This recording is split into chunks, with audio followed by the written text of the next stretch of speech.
Now I see what Stephen A. Smith was talking about when he used to tell Skip Bayless, you need to be drug tested. I just watched Skip Bayless. This was 2 days ago, so I'm guessing it was before the weigh-in, but still, I don't know what he's looking at. He said that he physically looks better than Mike Tyson, and he's bragging on how hard he trains. He said Mike Tyson has a little bit of a stomach, and Skip, Skip, did you really say that you look better physically than Mike Tyson? And what's crazy about all this, he tried to say that Jake Paul looks good at his weight, but Mike Tyson apparently doesn't. He said Jake's gonna play with Mike Tyson and hold him up and win a decision. Man, and how much is ESPN paying this guy for his misinformed takes, man? This guy's making millions of dollars to sit here and tell you that his body looks physically better than Mike Tyson. I was like, man, is this am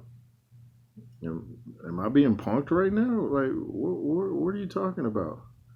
He's talking about Mike Tyson's last fight in 2005 that he didn't watch, where he lost. Newsflash: Mike Tyson was not motivated back then. He said it himself. He wasn't motivated. Now he's motivated. There's a difference. When you don't feel like doing something, especially boxing, you're not going to look good in the ring. You could even get hurt. He didn't want to fight. He retired. He's back. He wants to fight. He doesn't need the money. He doesn't need the money, so that tells you his true motivation is just to win and look good doing it. No man's going to train as hard as Mike Tyson has if they're going to get in there and, do a weak job or throw the fight. Who looked better physically at the weigh-in, Jake Paul or Mike Tyson? The 27-year-old or the 58-year-old? Who looked better? Who looked more intimidating? I watched Ariel Helwani, and I've been kind of hard on him because he's kind of shifted over to boxing, but I liked what he said when he was actually trying to interview Mike Tyson after the slap heard around the world.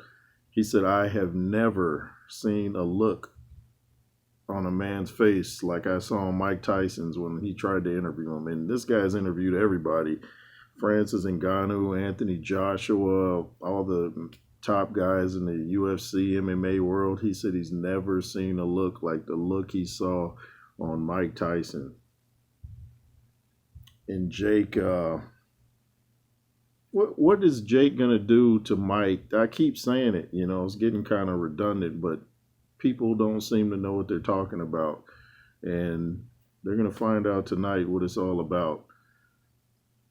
I saw Zab Judah. He was talking about, that's that Brownsville coming out. And that's what I said. This is the Brownsville Mike Tyson. Jake hasn't seen that version. And Mike Tyson did say that Jake stepped on his toe, and he was saying it hurt or something. And I think he believed it was deliberate. So, he slapped him. And looks like Jake's legs did a little bit of tremble. I think that's why he didn't swing back. You notice Mike ducked right after he did that because he thought maybe Jake would swing back. But Jake was like a deer in headlights once he got those paws put on him. But I'm kind of off topic again. I'm mainly trying to talk about what is Skip Bayless trying to say about Mike Tyson. He's not in shape. He's in better shape than Mike Tyson. He said Mike Tyson is in old man shape. So Mike Tyson's in old man shape. What are you talking about, dude? If we were to put a photo side by side of Mike Tyson and Skip Bayless shirtless, who's going to say Skip Bayless looks better than Mike Tyson? And if Skip Bayless says it, it's cap. Man, he's just saying some outrageous stuff, man. You can check out the video if you want.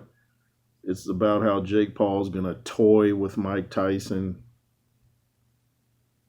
Remember when Francois Botha tried to toy with Mike Tyson? He was like making noises and trying to taunt him, and Mike tried to break his arm, and then it's like Francois Botha was ahead on the cards, and then he walked right into the right hand, and it was nighty night. Wakey, wakey, jakey. Dude's going to sleep. But I've been telling people that like to say, what about the Roy Jones fight? That had a no knockout clause in it. So, no knockout clause. They weren't allowed to go heavy to the head or they would stop the fight. And yet, like I've said a million times, Roy Jones still said that's the hardest he's been punched in his whole career. And they were pulling their punches. And he said when Mike hit him in the chest, it felt like a mule kick. I'm trying to remember everything Skip Bayless said. Do you remember all the stuff he said? I was trying to remember it all. You remember everything he said? Am I forgetting anything? No, he just sounded crazy. She said, no, he just sounded crazy. Yeah, he did, and I kind of like Skip Bayless, but, some of his takes are just so way out. You got to get a fishing rod out and reel him back in. Like, come on, Skip, you're letting your ego talk here. Sure, you work out, and I'm sure you look great with your shirt off, but to try to say that you look better than Mike Tyson and you train harder than him and you never miss, that's great. But Mike looks ferocious, man. His legs are big, he's cut, he's defined, he's got explosive power, he's so fast Jake didn't even see the slap coming. And it's like Showbiz said, the thing about that slap too, Jake Paul said he didn't feel it. Like Showbiz says, people that get knocked out don't feel it either. They just wake up like, what happened? And Jake just stood there like he was trying to take it all in. And he said, someone's got to die. So now he's taking the Deontay Wilder approach. He wants to catch a body. He's Ivan Drago now. Man, you're not going to kill Mike Tyson. It's not happening, man. There's so much nonsense I'm hearing online. The internet's probably going to break tonight with all the people that's going to come on after Mike Tyson slaps this dude up like he's nothing. Anyway, Skip Bayless, you need to be drug tested after that wild take on Mike Tyson. Anyways, the J. Roos theory. Oh, and I want to shout out Seconds Out, for doing a nice article on the interview I did with up-and-coming heavyweight Jet Blackwell, who fights out of Fresno, California. Shout out to Jet, too. I showed him the article. My wife just happened to be on Google, and she's like, look, they mentioned you in the article. I was like, me? So shout out to Seconds Out and Radio Raheem and all them guys over there that do their thing. I've been watching them for years, so I appreciate the love for them mentioning me. They didn't have to, so I appreciate that.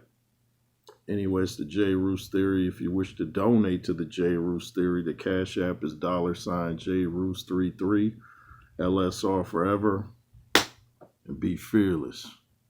Yay.